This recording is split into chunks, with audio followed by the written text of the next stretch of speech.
Con xin kính chào cộng đoàn. Kính thưa cộng đoàn, giữa những nhọc nhằn, đau khổ và bệnh tật của kiếp người, Hội Thánh mời gọi chúng ta hướng nhìn về Đức Maria, người mẹ hiền luôn đầy lòng thương xót và sẵn sàng nâng đỡ con cái mình trong cơn gian nan thử thách. Trong giờ hành hương hôm nay, chúng ta cùng quy tụ bên mẹ với tước hiệu đầy an ủi, Đức Maria, đấng cứu chữa bệnh nhân, để phó dâng nơi mẹ những đau yếu của thân xác, những tổn thương của tâm hồn và niềm hy vọng mong manh của đời sống con người. Để giờ hành hương của chúng ta được sốt sắng và sinh nhiều hoa trái thiêng liêng, giờ đây chúng ta cùng khẩn khoản nài xin ơn Chúa Thánh Thần.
Chúng ta dâng lời cầu nguyện. Lạy Thiên Chúa là Cha toàn năng và giàu lòng xót thương, Cha đã sai con một là Đức Giêsu Kitô đến trần gian, làm đấng cứu độ và là vị lương y chữa lành mọi bệnh hoạn của con người. Cha cũng ban cho chúng con Đức Maria làm mẹ hiền, luôn ân cần nâng đỡ và truyền cầu cho con cái mình trong cơn đau khổ. Xin Cha sai Chúa Thánh Thần đến thánh hóa giờ hành hương này, để khi chạy đến với mẹ Maria, đấng cứu chữa bệnh nhân, chúng con biết mở lòng đón nhận ơn chữa lành, ơn nâng đỡ và ơn bình an theo thánh ý Cha. Chúng con cầu xin nhờ Đức Giêsu Kitô Chúa chúng con. Amen. Lời Chúa trích tin mừng Đức Giêsu Kitô theo thánh Luca.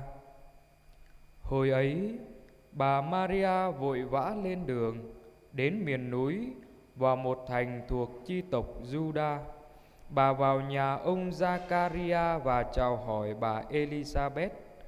Bà Elizabeth vừa nghe tiếng bà Maria chào thì đứa con trong bụng nhảy lên, và bà được đầy thánh thần, liền kêu lớn tiếng và nói rằng: Em được chúc phúc hơn mọi người phụ nữ, và người con em đang cưu mang cũng được chúc phúc.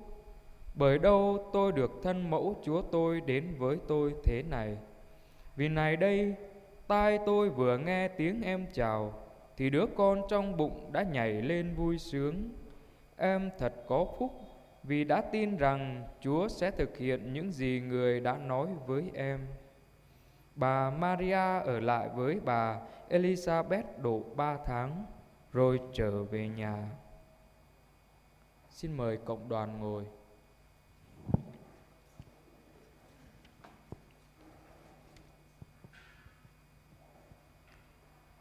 Kính thưa cộng đoàn, ơn chữa lành của Thiên Chúa tác động đến toàn bộ con người chúng ta, từ thể xác, tâm hồn cho đến đời sống thiêng liêng. Nhờ Đức Giêsu Kitô và trong Chúa Thánh Thần, chúng ta được lãnh nhận ơn chữa lành, bởi chính Đức Kitô là ơn chữa lành của Thiên Chúa. Ngài được Chúa Cha sai đến trần gian làm đấng cứu độ và là vị lương y chữa lành cả thân xác lẫn tâm hồn con người. Khi thi hành sứ vụ của mình ở trần gian, Chúa Giêsu đã chạnh lòng thương mà chữa lành nhiều bệnh nhân, đồng thời giải phóng họ khỏi những vết thương sâu xa do tội lỗi gây nên. Cũng vậy, Đức Maria với tư cách là mẹ đấng cứu độ và là mẹ của các tín hữu, luôn đầy lòng xót thương và sẵn sàng đến trợ giúp con cái mẹ trong những lúc đau khổ, nguy khốn. Chính vì thế, qua dòng lịch sử, biết bao bệnh nhân đã chạy đến với mẹ, tìm về các đền thờ dâng kính mẹ để khẩn cầu sự truyền cầu của mẹ, hầu lãnh nhận ơn chữa lành. Nơi những thánh địa ấy, đức tin của các Kitô hữu đã được nuôi dưỡng và củng cố, và nhiều chứng tá sống động đã nói lên niềm cậy trông nơi Đức Kitô. Bởi vậy, trong các tước hiệu mẹ được bệnh nhân tôn kính thì tước hiệu trội vượt là Đức Maria đấng cứu chữa bệnh nhân. Vì thế, khi chiêm ngắm Đức Maria dưới tước hiệu đầy an ủi này, chúng ta được mời gọi cách riêng là những ai đang đau yếu, bệnh tật hoặc mang trong mình những vết thương của thân xác và tâm hồn, hãy chạy đến với mẹ bằng niềm tin đơn sơ và lòng phó thác. Lạy mẹ Maria, mẹ hiền của chúng con, xin thương đón nhận mọi đau khổ, mệt mỏi và sợ hãi của con cái mẹ. Xin mẹ truyền cầu cùng Chúa Giêsu, nguồn mạch chữa lành đích thực, ban cho chúng con ơn được nâng đỡ, ơn được chữa lành theo thánh ý Thiên Chúa, và ơn được vững lòng trông cậy giữa những thử thách của cuộc đời.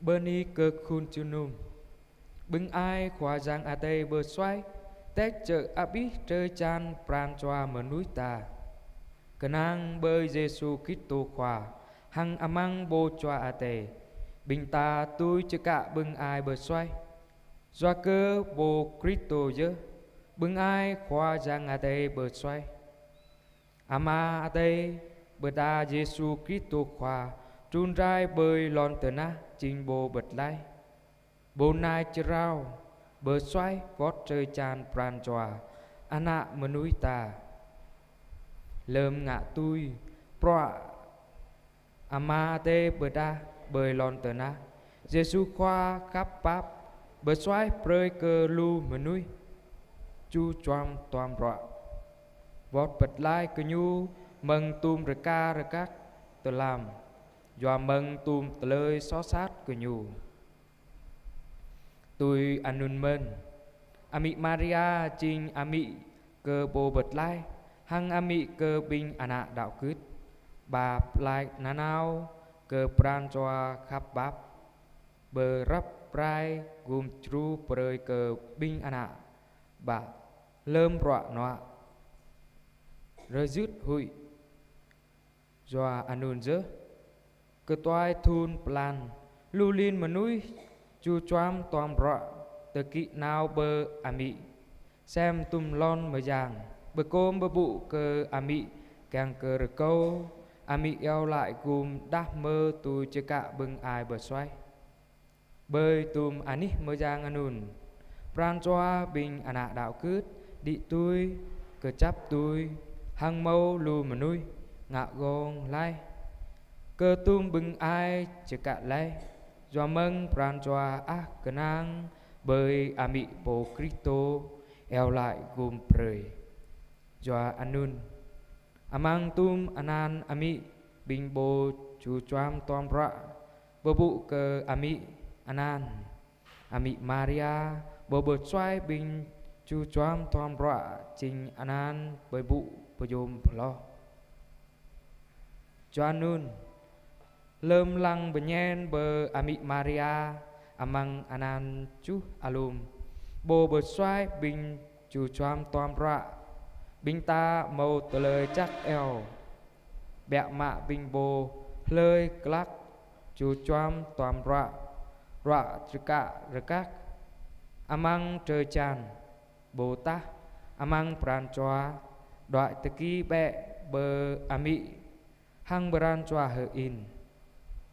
Chào abi cơ ami ami Maria ami reun thum bình cờ mời rờ cầu y bắp chơ cạ tụ chóp tờ lơi bình ana y rọa cạ lê lan hằng hụi hoành rờ cầu y eo lại gùm hằng Giêsu khoa phun bờ xoái xít ních prơi bưng ai bờ bụ alun bờ xoái prơi cơ bình cờ mời tôi khoa giang a tay kèng hằng bưng ai tổ cơ chấp hơ in cơ nang tòng kra tum tờ lời lồng lăng amang tờ lời hơ tiếp.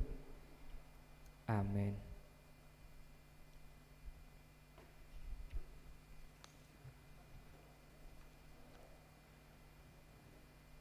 Giờ đây, trong tâm tình tín thác và yêu mến, cùng với Đức Maria đấng cứu chữa bệnh nhân, chúng ta cùng dâng lên Chúa những lời ca khen của cộng đoàn chúng ta.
Giờ đây chúng ta cùng hiệp ý với những người đã dâng lời tạ ơn và xin ơn trong tuần qua.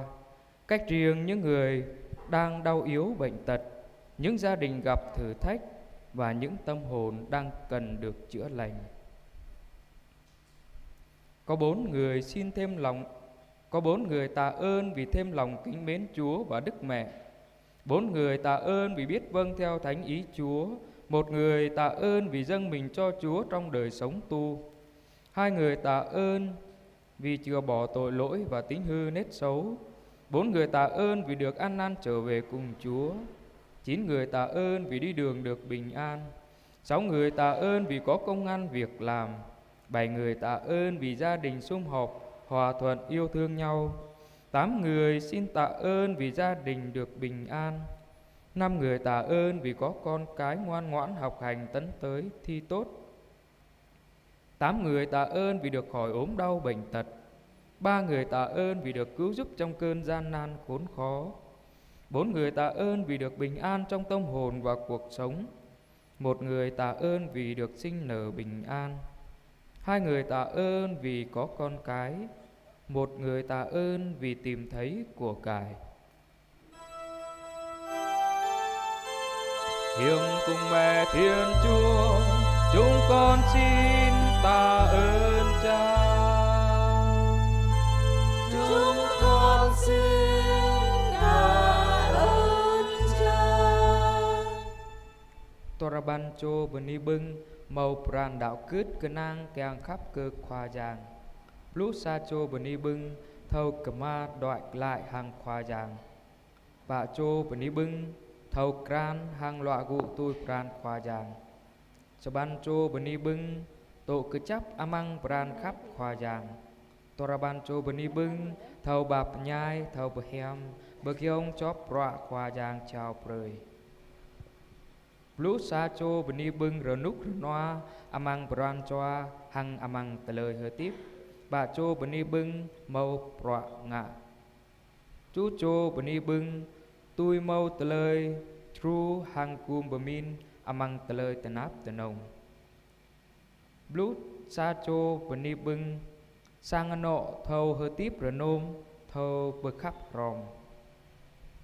Năm cho bani bưng anak bạ thâu lạ gụ rèng răm rạ prơi gơi tôi đi amang tờ lời bập lồng. Lâu cho bani bưng chóp choai nào bờ tái tôi lại bờ sàng.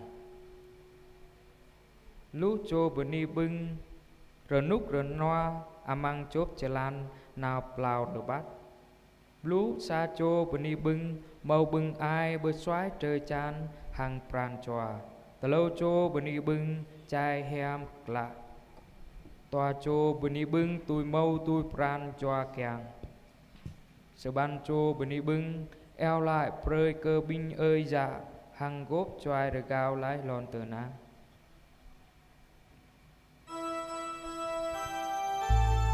Hiệp cùng mẹ Thiên Chúa, chúng con xin tạ ơn Cha. Chúng con xin tạ ơn Cha. Màu sự ban cho rồi câu bưng màu pran đạo cứt cơ nang keng khắp cơ khoa giang. Rồi ma cho rồi câu bưng thâu kama đoại lại hằng khoa giang. Sa cho rồi câu bưng thâu kran hằng loại gụ tôi pran khoa giang. Sa ban cho rồi câu bưng tổ cơ chấp amang pran khắp khoa giang. Rồi ma cho rồi câu bưng thâu bạp nhai thâu bờ hem bờ kiông chóp rọa khoa giang chào prơi. Chú cho rồi câu bưng rồi núc rồi noa amang pran choa hằng amang tờ lời hơ tiếp. Sa cho rồi câu bưng màu prọ ngạ. Lâu cho rồi câu bưng tôi mâu tờ lời tru hằng cung bờ min amang tờ lời tờ náp tờ nông. Sở ban cho rồi câu bưng sang ano thâu hơ tiếp rồi nôm thâu bực khắp ròm. Nam cho rồi câu bưng ana bạ thâu lọa cụ trèng răm rạ prơi rồi gơi tôi đi amang tờ lời bập lồng. Sa cho rồi câu bưng góp choai nào bờ tái tôi lại bờ sàng. Tora ban cho rồi câu bưng rồi núc rồi noa amang chốp chè lan nào plau rờ bát. Nam cho rồi câu bưng màu bưng ai bờ xoái trời chan hằng pran choa. Toa cho rồi câu bưng chai hem lạ. Sa cho rồi câu bưng tôi mâu tôi pran choa kèng. Rồi mà cho rồi câu bưng eo lại prơi cơ binh ơi dạ hằng cốp xoay rồi gao lai lon tờ na. Nhờ lời Đức Mẹ chuyến cầu xin Chúa nhầm lời chúng con.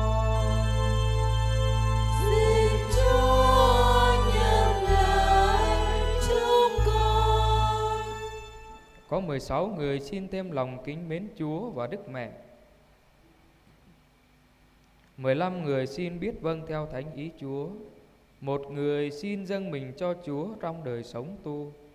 14 người xin ơn chữa bỏ tội lỗi và tính hư nết xấu. 14 người xin ăn năn trở về cùng Chúa. 11 người xin ơn bền đỗ đến cùng. 13 người xin đi đường được bình an. 10 người xin có công ăn việc làm. 9 người xin mau trả hết nợ.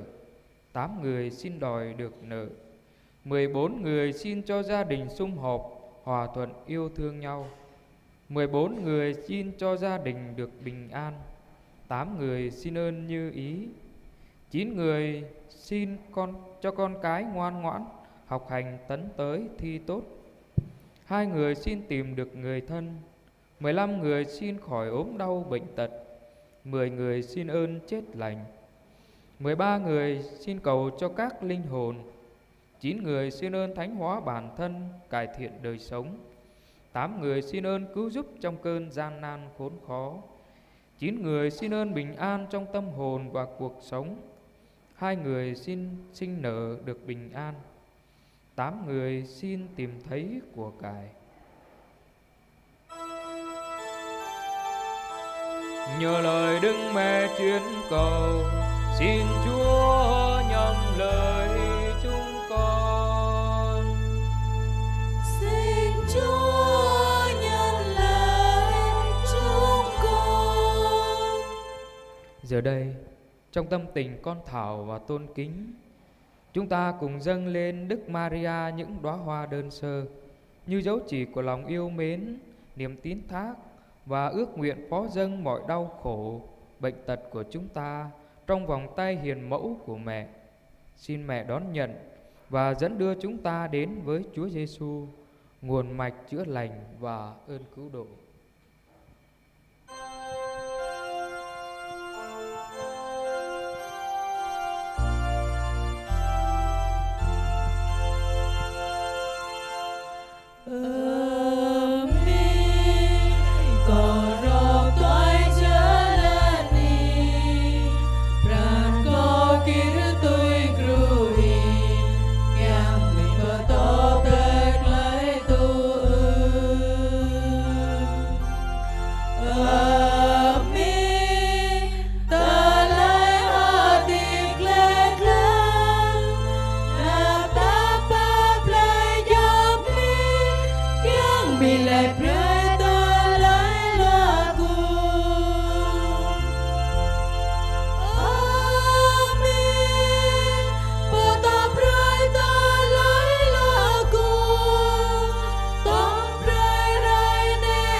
đời con dõi bước theo mẹ, lòng con quyết nói gương mẹ. Xin mẹ dạy con hai tiếng xin vâng. Mẹ ơi, đường đi trăm ngàn nguy khó, hiểm nguy dâng tràn đầy đó. Xin mẹ dạy con hai tiếng xin vâng. Xin vâng, mẹ dạy con hai tiếng xin vâng. Hôm qua, hôm nay và ngày mai xin vâng. Mẹ dạy con hai tiếng xin vâng. Hôm nay, tương lai và suốt đời. Mình rồi cầu đôi túi lên đi, ran cầu hót túi grui, bờ tổ bè bơi ta lấy lagu. Mẹ ơi, tìm tôi lên clang nam môn,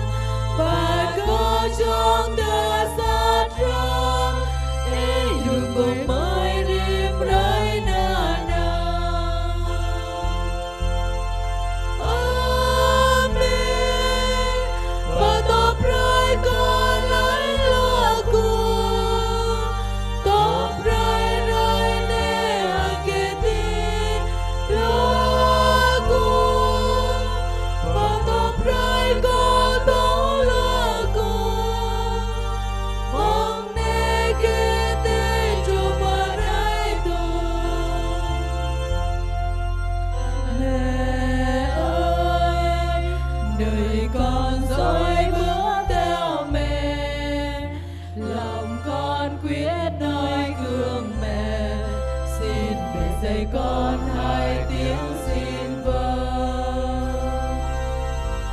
Mẹ ơi, đường đi phủ đầy bóng tối, bầy trống răng tràn muôn lối, xin mẹ dạy con hai tiếng xin vâng. Mời cộng đoàn quỳ cùng đọc kinh tuần cửu nhật kính Đức Mẹ Hằng Cứu Giúp. Ami hanong kum juru lang pamin rup bok mata I kau mau tim pran kenang in ke pran chua chama ya ke kau buh rada I ya ami haning pengot Yesu kwa I klak pi amang tengian ching po pu pong kedin amang pran chua lau ke tu arang pong kedin bay kayau perakal nhu bu lo le tum tele tanap nhu khom tu anun nhu tu tư hang I tu tư rom tom nhu mình ya cơ tui anun I anh cơ tanap api tele tip I tum tele tanap anun pre cơ cao tol ma I ngạ yom prong prin pya ma sit ya I po mut amang pra patlai manui manam hang I mò cơ trư prong prin pagang pre cơ bing cơ mơi bay anap qua yang po patapa sit đút la mi Maria rồi có I pre cơ có mút ram hang I đa mơ mút ram tele tanap ana I lê tương mút ram hang ana I đa mơ papa ram hang tele tanap I có ning pengot ya cơ tele so sát có po pong le Yesu kwa bay kayo parakal nga pre cơ pran chua I kapap anh cơ tele tanap lulin pyama kenang meng tum tele tanap anun có kin re cơ vư ra có I pre cơ pran chua có tho kamal sit pya hang kin lui tum tele so sa rồi có I kap chaka tu tele có cơ vư rồi có hang I amang tua pan re ane Maria cha chi cha ya yong I ma chaka tu le anan mi hanong kum juru yang ke patut pasul prancha bi kamai kanang in ke nun ko cơ vư có I kapap kum juru ko na nào amang jap anito ano nào lâm yang sát lơ plach lâm mò tele so lâm pup tele tanap amang tele hatip hang pia ma nyu amang mong chi lo pran mi po tho kapap rồi có I pre cơ co tho charang đại nơ per I na nào có cước sit nik tơ ta có charang đại nơ per I hanon ngạ pre cơ I chay mơ hiệp co rồi có I pre cơ co pương yom phan anay thôi charang yêu lại hang I na nào hang mo pran chua kanang in cơ I kar hang ana sang kang cơ I mơ hiệp co yêu lại đa mơ kum juru co na nào pre cơ co pương đạo gứt co chap tru palut mi anong kum juru rồi có I papu pre hiam cơ co hang yêu lại kum pre cơ co tụ tạ này hang lâm mu chi lo pra amen mi anong kum juru rồi có I vay lang pagang bing po to ram co pagang cơ ai a co ti